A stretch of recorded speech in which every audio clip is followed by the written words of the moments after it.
When Donald Trump touched down in Qatar, it wasn't just a landing, it was a Hollywood-level spectacle.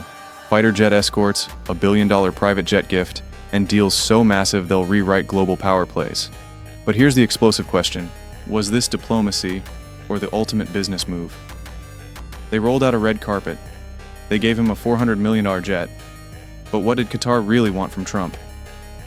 Fighter jets, golden swords, a palace in the sky. This wasn't a state visit, it was a Middle Eastern power play.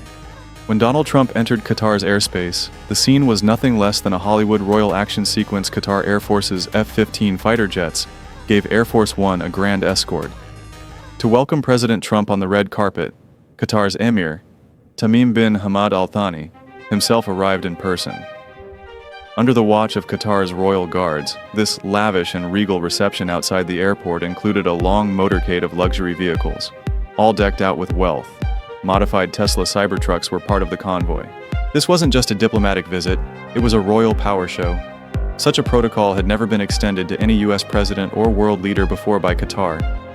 Behind this flattering attitude lies a massive deal and a royal gift so extravagant that even a billionaire like Donald Trump hesitated to accept it. Trump's Middle East tour, a display of power and luxury. TV's videos, once again, the flattering scenes of Donald Trump's Middle East tour, covering Saudi Arabia, the UAE, and Qatar, were nothing short of a global superpower's grandeur. Saudi Arabia, Trump was welcomed with a lavender carpet where Crown Prince Mohammed bin Salman was present. Royal guards honored him with real golden swords in a guard of honor ceremony. UAE, President Trump was enthusiastically received by Sheikh Mohammed bin Zayed Al Nahyan. A highlight was when young Emirati girls performed a traditional dance, swaying their hair back and forth. Arab rulers are skilled at impressing their royal guests with wealth and grandeur, but Qatar's Emir, Sheikh Tamim bin Hamad, outdid them all. He didn't just arrange a royal protocol for Trump, he gave him imperial respect, never before seen for any US president in the Gulf. The grand welcome in Qatar, a Hollywood-style entry. The spectacle began with an aerial salute by F-15 fighter jets. As Air Force One entered Qatari airspace, 8 Qatar Air Force F-15s flanked it in formation, escorting it all the way to Hamad International Airport in Doha. White House officials aboard recorded this historic moment, thanking Qatar's Emir for the royal gesture. Upon landing, a red carpet was rolled out on the aircraft boarding stairs. Sheikh Tamim bin Hamad himself was waiting at the bottom. A rare honor, as usually, Qatar's Prime Minister or Deputy Emir receives guests. Qatar's elite Emiri Guards, a 210-member unit trained solely to protect the Emir, were present. The lavish motorcade, a show of wealth and security. The motorcade was no less extravagant. Tesla Cybertrucks, modified for Qatar's Royal Protocol Division, led the convoy. US Secret Service armored SUVs were part of the security detail. A dedicated camera crew recorded the historic moment. Luxury vehicles including GMC Yukon Denali, Audi RS5 police cars, BMW R1250 bikes, and the Beast, the presidential limo, were part of the 40-plus vehicle convoy. Advanced ECM, electronic countermeasure vehicles with jamming systems to neutralize drones or missiles, were also deployed. The royal welcome at Al Wajba Palace. Upon arrival at the palace, traditional guards on horses and camels formed a symbolic formation around the Beast. A sword dance, Arda, a cultural performance with swords and drums, added to the grandeur. Trump praised the palace, spread over 200 acres, calling it magnificent. The $1.2 trillion deals. Why Qatar rolled out the red carpet. During this historic visit, several major economic and strategic agreements were signed between the US and Qatar.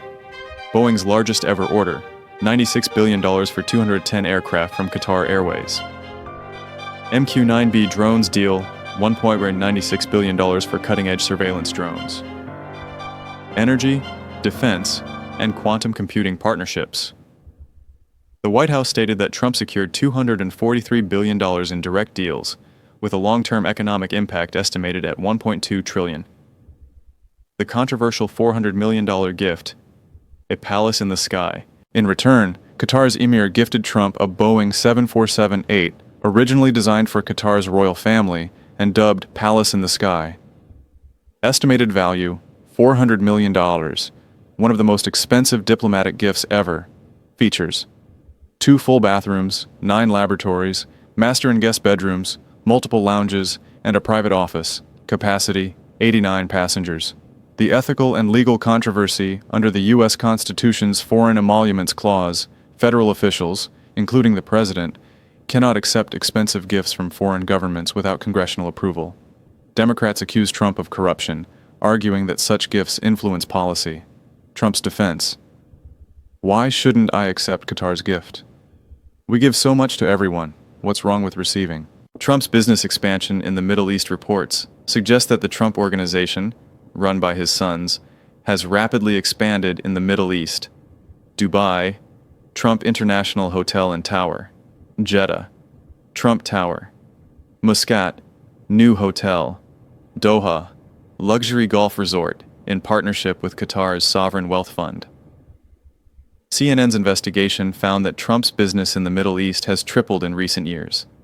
Critics argue that Trump's visits to Saudi Arabia, UAE, and Qatar, where his family business is growing, were more about personal profit than diplomacy. Conclusion: a royal visit or a business trip. While Trump claims he has no involvement in his family's business, the fact remains that profits ultimately benefit the Trump family. Supporters and critics alike question, was Qatar's royal treatment just hospitality, or was there a hidden agenda? Did Trump visit as U.S. president or as a businessman securing deals? What do you think? Let us know in the comments. Don't forget to like and share this video. Thanks for watching, and see you in the next one.